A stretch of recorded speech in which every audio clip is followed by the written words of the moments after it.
ორშაბათია, მაგრამ არ არის ჩვეულებრივი ორშაბათი და რატომ გეტყვით? დღეს არის დოკუმენტური ორშაბათი. პროექტი სულ ახლახან დაიწყო, დღეიდან იწყება და ამერიდან ყოველი თვის პირველი ორშაბათი იქნება დოკუმენტური ორშაბათი, რომლის ფარგლებში წარმოდგენილი იქნება დოკუმენტური ფილმი, რომელსაც შემდგომ მოყვება დისკუსია განხილვა. თუ რას ვნახავთ თებერვლის დოკუმენტური ორშაბათის ფარგლებში, ამას უკვე სალომე გელაშვილი გვიამბობს.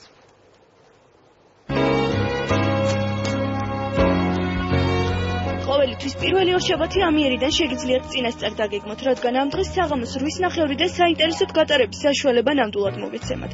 თანაც თუ კი იმასაც გავითვალისწინებთ, რომ უკვე საგაზაფხულო დათბა არც სახლიდან გამოსვლა დაგეზარებათ.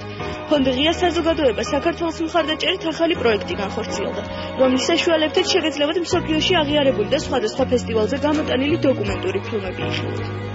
თანამედროვე გაგება არის დოკუმენტური ფილმების, რომელიც არც ჩამოუვა უბრალოდ მხატვრული ფილმთან მიახლოებულია სტრუქტურით და დრამატურგიით.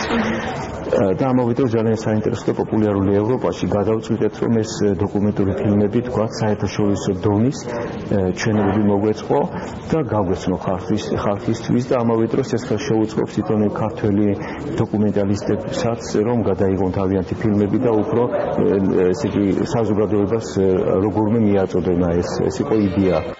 დოკუმენტური ორშაბათის პირველი სეანსი დილანში გაიმართება. პირველი ფილმი კი, რომლის ნახვის შესაძლებლობაც მოგეცემათ, ჩეხური ოცნებაა. რატომ მაინც და მაინც ოცნება და ისიც ჩეხური, ამას სულ მალე გაიგებთ.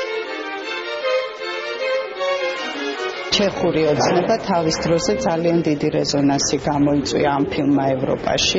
ეს არის ფილმი ექსპერიმენტი, რომელიც გადაიღო ორმა ჩეხმა რეჟისორმა და ეს იყო მათი სადიპლომო ნამუშევარი.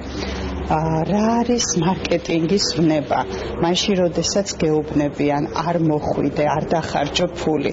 რა ემართებათ ადამიანებს დიდ ჰიპერმარკეტში, რა იზიდავთ მათ და რა არის თანამედროვე სამყაროსთვის. დივანი მხოლოდ დასაწყისია და მომავალში პროექტი სხვა ადგილებშიც გადაინაცვლებს, რაც მთავარია თითოეული კინოჩვენების შემდეგ დისკუსიებიც გაიმართება, რომელში მონაწილეობის მიღება ნებისმიერ მსურველს შეეძლება. ფილმები კი არა მარტო თემატიკით, ჟანრობრივადაც განსხვავებული იქნება. კონკრეტული ფილმის შერჩევის დროს ჩვენ ვცდილობთ ადეკვატური ლოკაციის პოვნას, ანუ უშუალოდ ვთქვათ კონკრეტული ჰოსტინგ ადგილის და ფილმის კონცეფციები სასურველია, რომ ერთმანეთს ემთხვეოდეს. თუ თემა არის უფრო ოფიციალური და ვთქვათ უფრო სოციალური, ვთქვათ დავაკეთეთ ისეთ ცენტრებში, რომლებიც ვთქვათ ნაკლებად არტისტულია, მაგრამ ვთქვათ სოციალურ აქტივობას ეწევა და ასე შემდეგ. დოკუმენტური ორშაბათი დღეს იწყება, ასე რომ თუ კი ქართული ინგლისური ტიტრები თქვენთვის დიდ პრობლემას არ წარმოადგენს, შეგიძლიათ საღამოს სასიამოვნოდ გატარების საშუალება ხელიდან არ გაუშვათ. წინააღმდეგ შემთხვევაში კიდევ ერთი შესაძლებლობის ლოდინი მთელი თვის განმავლობაში მოგიწევთ.